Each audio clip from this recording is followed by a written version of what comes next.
बिस्मिल्लाहिर्रहमानिर्रहीम। अस्सलाम वालेकुम माय यूट्यूब फैमिली, कैसे हैं आप सब? ठीक हैं, खैरियत से हैं, अपने घरों में खुश हैं? आप सबको रमज़ान मुबारक का पहला जुम्मा बहुत मुबारक हो। अल्लाह ताला इस रमज़ान के सदक़े हम सब की ज़िंदगियों में बरकत लेके आए और सेहत और तंदुरुस्ती हमें अता फ़रमाए। आमीन सुम्मा आमीन। आज जिस टॉपिक पे हम बात करेंगे वो बहुत ज़्यादा इम्पोर्टेंस रखती है और ख़ास तौर पे आजकल के ज़माने में जहाँ सिज़ेरियन सेक्शंस बहुत ज़्यादा हो रहे हैं। आज मैं आपको वो टिप्स दूँगी जिसकी वज़ह से 100% आपकी नॉर्मल डिलीवरी मुमकिन होगी। टिप नंबर 1 टिप नंबर 1 ये है कि जैसे ही आपका नवाँ महीना शुरू हो जाता है, यानी कि 36 वीक्स, तो आप जब भी अपने डॉक्टर के पास जाते हैं अल्ट्रासाउंड के लिए, आप उनसे पूछें कि आपका कौन-सा हफ़्ता चल रहा है। तो जैसे ही आपका नवाँ महीना स्टार्ट होता है, इसका मतलब है आपका 36 वीक स्टार्ट हो गया है, ठीक है? अब 36, 37, 38 और 40 वीक्स तक आपकी डिलीवरी की डेट होती है। तो जैसे ही आपका नवाँ महीना शुरू हो गया, इसका मतलब है अभी आपने बहुत ज़्यादा एक्टिव रहना है। बहुत ज़्यादा एक्टिव रहने का ये मतलब है कि ना सिर्फ़ घरों के काम आपने खुद करने हैं, जैसे घर का जो रूटीन का काम होता है, बल्कि इसके अलावा आपने टाइम निकालना है वॉक के लिए।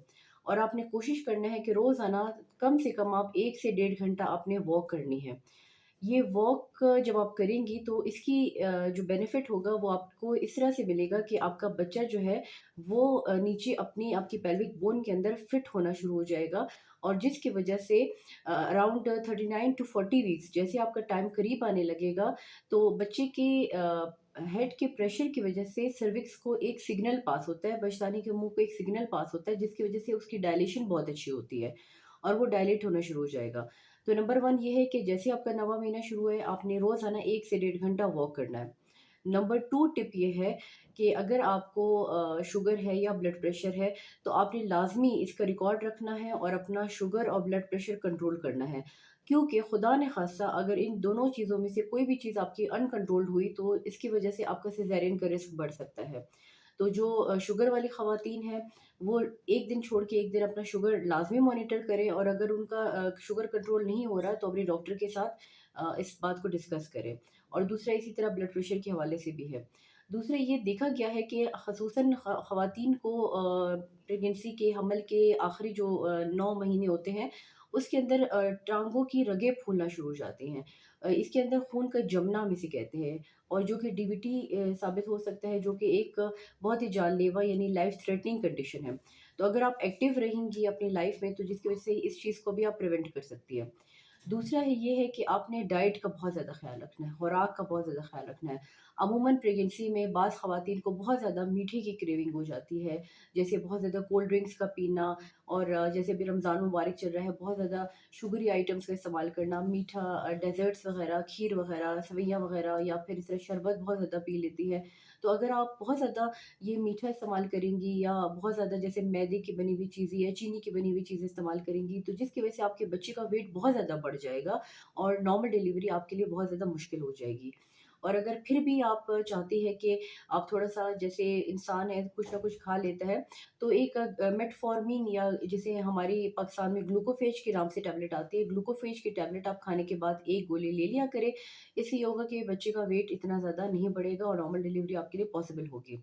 और थर्ड टिप ये है कि कोशिश करें कि प्रेगनेंसी के आखिरी जो 3 महीने हैं, उसमें शौहर के साथ जो हमारा रिलेशनशिप होता है, वो ना हो, क्योंकि इसकी वजह से आपको यूटीआई और दूसरा जो गायनेकोलॉजिकल इन्फेक्शंस है, उसका रिस्क बढ़ जाता है।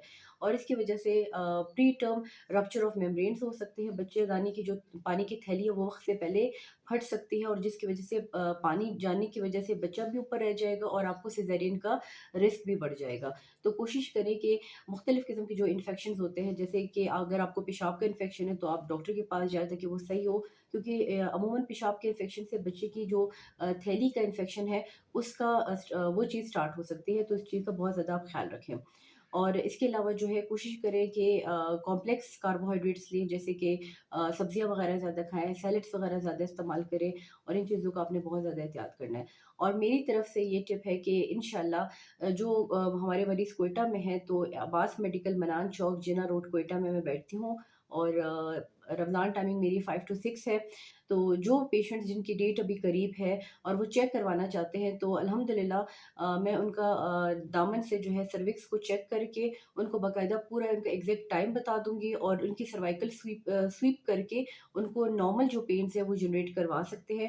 اور اگر آپ کوئٹہ میں نہیں کہیں اور ہے تو اپنے ڈاکٹر کے پاس جائیں اور ان کو اپنا پر ویجائل ایگزامینیشن کروائیں تاکہ وہ آپ کی سروکس کی کنڈیشن چیک کر لے کہ بچتانی کا آپ کا منہ کیسا ہے۔ اگر وہ سینٹرل ہے اور بالکل تھن ہو رہا ہے سروکس تو دیٹ مینس کہ آپ جو ہے نارمل ڈیلیوری کے لیے ٹرائی کر سکتی ہیں، اور یہ آپ کے لیے ایک پازیٹیو بات ہوگی۔ تو امید کرتی ہوں کہ میری آج کی ویڈیو آپ لوگوں کے لیے فائدہ مند ثابت ہوگی۔ اگر آپ کو میرا چینل اچھا لگ رہا ہے، پسند آ رہا ہے، اور آپ کو لگ رہا ہے کہ اس کی وجہ سے آپ کی لائف میں کچھ چینجز آ رہی ہیں تو کائنڈلی میرے چینل کو سبسکرائب کریں، لائک کریں، شیئر کریں۔ تب تک ملتے ہیں نیکسٹ ویڈیو میں۔ میری طرف سے اللہ حافظ۔